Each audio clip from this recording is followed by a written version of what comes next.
Hey friends, it's Justice from FuzzImp here. I was curious about something. So a lot of people obviously are aware. First of all, by the way, thanks for coming by. Come check out fuzzimp.com, see the work, the awesome pedals that I make, and thanks to all who support everything I do. Before I get into what my topic is, because it is a heavier topic, and it kind of sucks, but it is what it is, and I think it's something worth talking about. Just the reality of the world we live in, and what it's like to run a small business. Now, I just want to establish right off the bat, I am not holding anybody responsible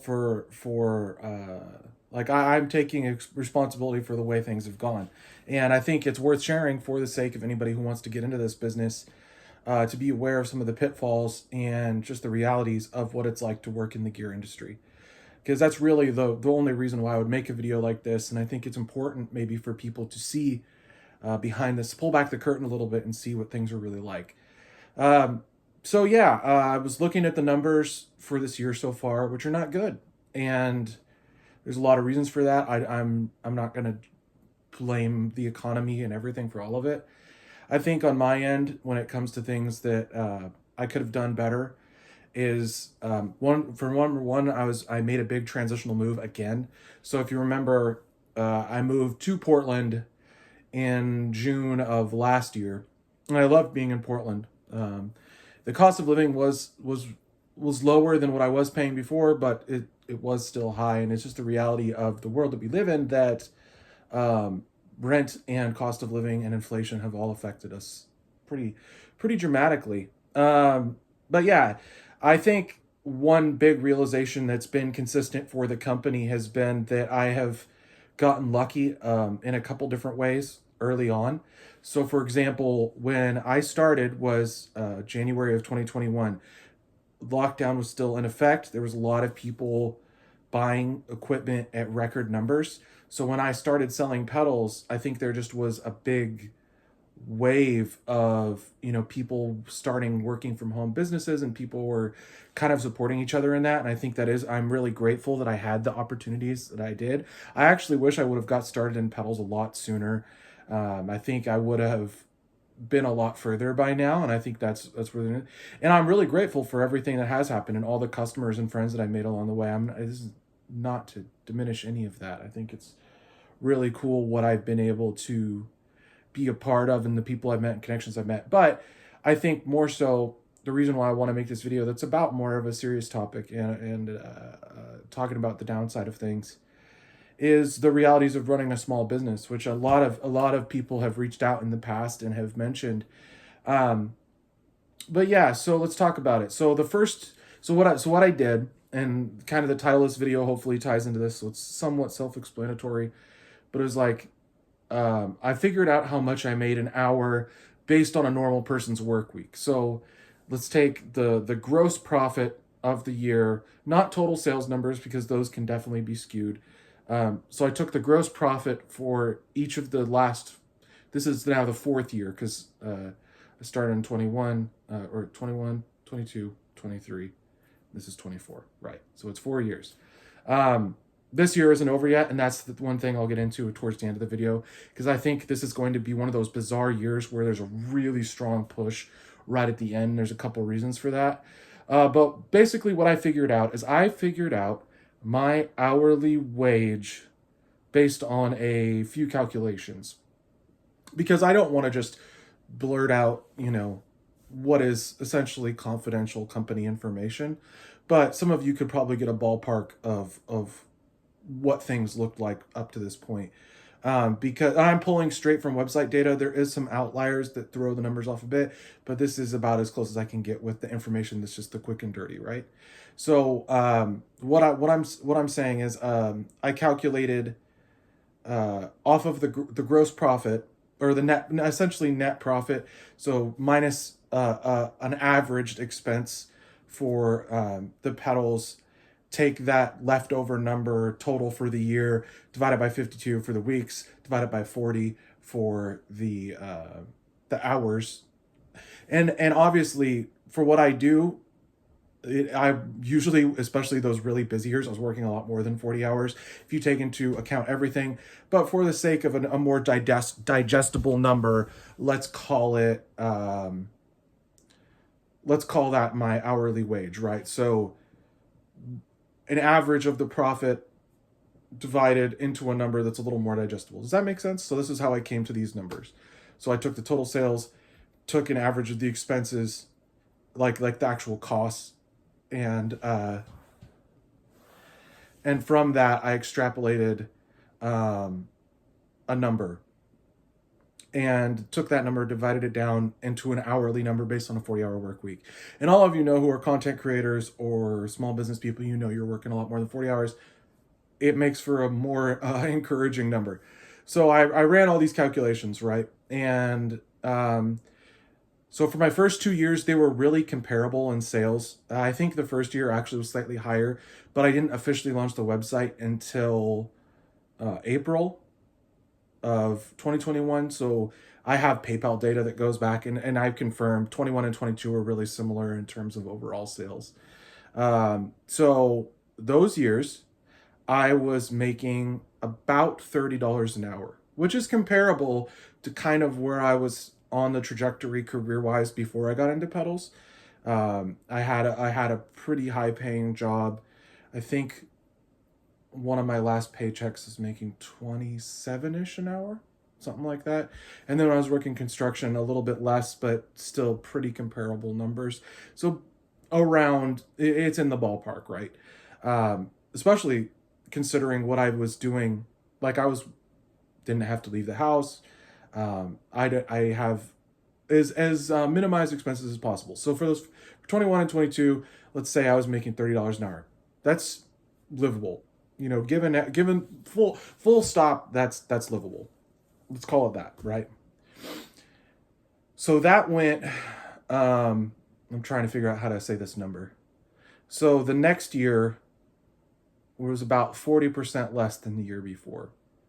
So instead of making $30 an hour, I made an average of $20 an hour. So that was last year.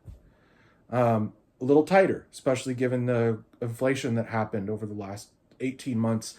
Well, let's call it the 18 months from now, right? Rent got a lot more expensive. I was renting a room that it was about as affordable as it could get, but still, cost of living quite high. So let's say I was making $20 an hour at that point. Still really reasonable. I've ran the numbers for this year so far, and it's looking like I'm sitting around $12 an hour.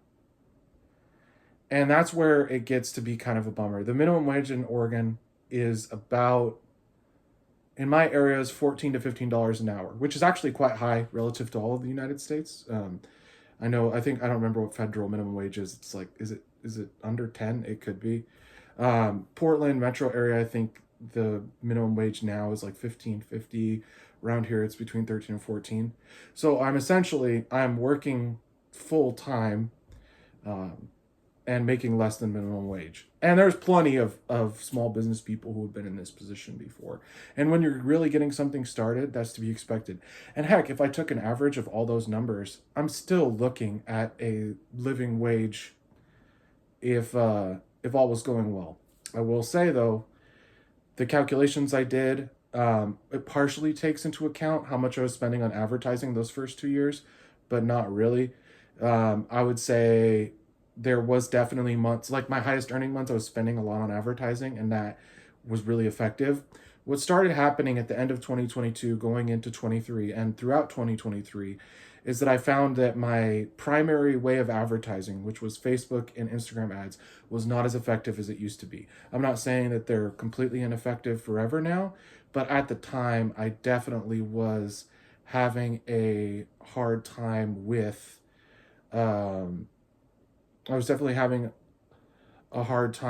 my ad results. And there's a lot of reasons for that. I think people migrate from different platforms. I think as TikTok got more popular, there were people who started migrating to that platform. Instagram has always been kind of my strongest following. It's really where I started Fuzzamp, but I had a lot of traction that happened in Facebook and Facebook groups early on.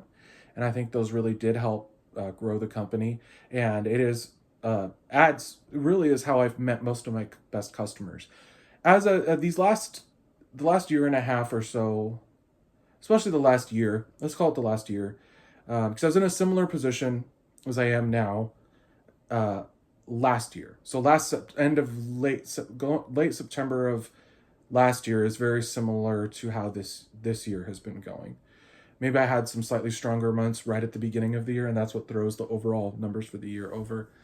Um, but anyway, let's talk about some of the factors that I am aware of. One of the things that I definitely did, but I could have done better, is releasing new models. I slowed way down on releasing new models last year. I only brought out a handful of new models and I reissued some older ones just to kind of fill in the gaps because there were some products in my first year that I felt were really strong that needed to be brought back out. Things like the Surprise, the Drat. Those were pre-existing products that I kind of reworked. One of the things that I ran into is when I go to look for a new product type or develop a new model, I want it to be better than something that I already have in the lineup. And this has been really challenging because some of those early decisions I made, early models like the Shroot 2, and even Shred pedals, those are really strong offerings and they cover a lot of ground that a lot of other pedals do. So when I'm going to kind of improve on those without just making like a version 4 or version 5, like Sender is on, it's called the Sender 5, but I skipped the fourth one. There was no fourth Sender. I tried to copy a little bit of Boss naming convention there. But that's one big factor that I could have done better. I think also as the advertising effectiveness fell off, I stopped using it as much. And yeah, it just it was getting harder and harder to bring in new customers. And that still is the case. And there's plenty of things that I could be do that. But the one thing that I've been remaining constant at and I continue to do is I definitely work really hard and push on making better content. Now I noticed I was just scrolling today.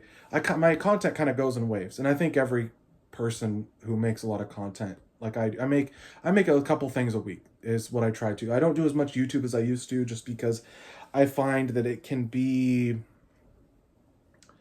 not necessarily as effective for what I do. I think it is important, and I'm glad if you're watching this YouTube video, you're enjoying it.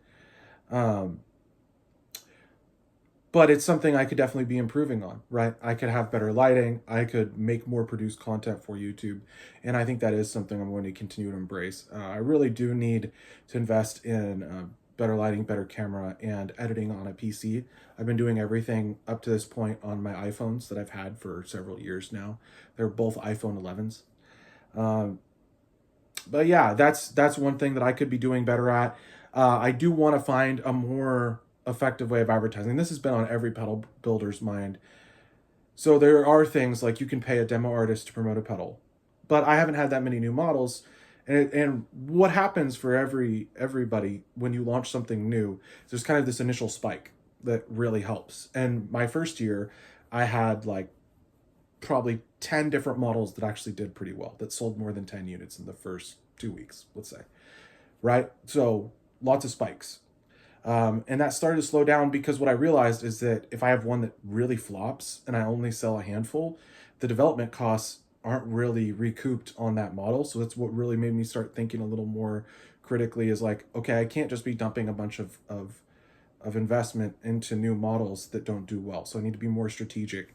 And that has been my goal. But I think one thing that has been really difficult for me is finding new circuits. Now, obviously, there's a new pedal that's in pre-order mode right now.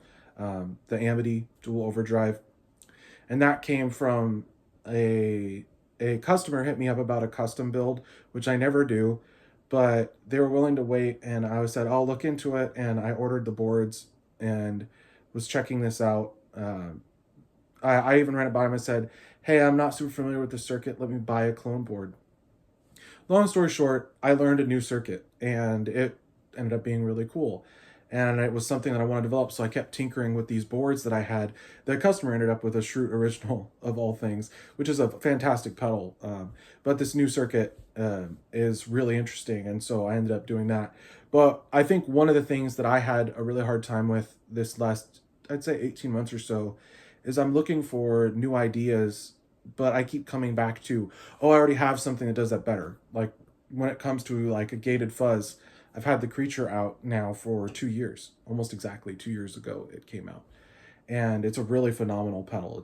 It's does so much and it's really popular. But the problem is it's too good. So now it's hard to come up with like four more fuzzes that are better than that one. And then in like the Adventure handles the FC2 thing. It does that so well. Um, and even when the overdrives, like I had the titanium, and I had been actually what was going to be the next pedal before this Amity drive was uh, my modified obtanium, but that's been shelved. I think one of the things that's happened as a result of things slowing down a little bit, just economy and spending wise, for a lot of people, some of my best customers have, they're not buying 8 new pedals a month, and it's just the reality of the world we live in. And I don't mean for the video to be a downer. I think it's just interesting to look at the reality of it, because a lot of times I don't want to look at the numbers. Like I don't want to know how rough things have been. I mean, obviously I'm aware that things are slower, but I try to wake up every day, keep a good attitude, and do everything I can, and just kind of see what happens. And that's what I'm going to continue to do. I think to give up now would be the worst decision possible. I mean, I've put so much time and sacrifice and effort into getting to where I am now. Um, I do think there may come a day where I do have to have not just a part-time job, but something closer to a full-time job just to keep bills paid and lights on. I'm in a pretty unique situation right now, thanks to the help of my family, staying with my family. It keeps expenses quite low for the time being until I kind of get my legs back. But yeah, going from around $30 an hour to $12 an hour is just pretty rough, and it's been weighing on me a lot.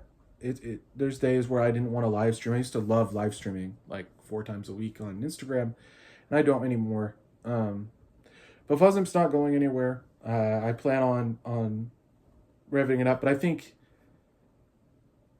my takeaway from all of this is just recognizing that my own laziness and lack of innovation is what has held me back in the past, and I'm doing everything I can now to undo that and look a little deeper into other circuits, experiment more. Getting back into playing music again and making fully produced demos, I think, has been a really positive step in the right direction. I think as musicians, and I've been through this dozens of times over the years, I've been playing music seriously over 20 years now, and there's been plenty of times where I feel like I hit a plateau. And this is like, say you're playing guitar, those first 2 years you make these huge jumps in skill level and ability level, and then you kind of hit this plateau where you are kind of refining that last percent. I think I'm now finally at the stage where I understand the basics and I understand a little bit of what it takes to make pedals well and do things at a certain level. But now it's taking that knowledge and everything I've learned up to this point and just elevating it and taking it, from that last, let's even call it 5-10%, and really refining it and taking it to that next level. Because I'm already at the level now where I can build a pedal. You put it side by side by something in the same price point or even higher, it's identical, right? And it was something I was able to produce in my own shop. So I know that it's possible. It's just scaling it and also building out the brand in a more professional way. And I think I just have to be more creative with getting on people's radar. I think until I either find an ad platform or system that works better, or I find the right YouTube artists or other artists that are able to elevate it. But I think at the end of it, it really comes down to me making the best pedals I can, best content I can, and just letting it ride. Anyway, a little bit of a rambly video, but it felt like something worth talking about. So hopefully that did something for you guys. I'm gonna put this out, and hopefully it resonates. Maybe there's something you could take away. Maybe there's something you learned. Yeah, check out fuzzimp.com. And I like being real with you guys, and I feel like that's something that's missing in the gear industry and in social media in general. So hopefully you enjoyed it, and we'll talk to you later.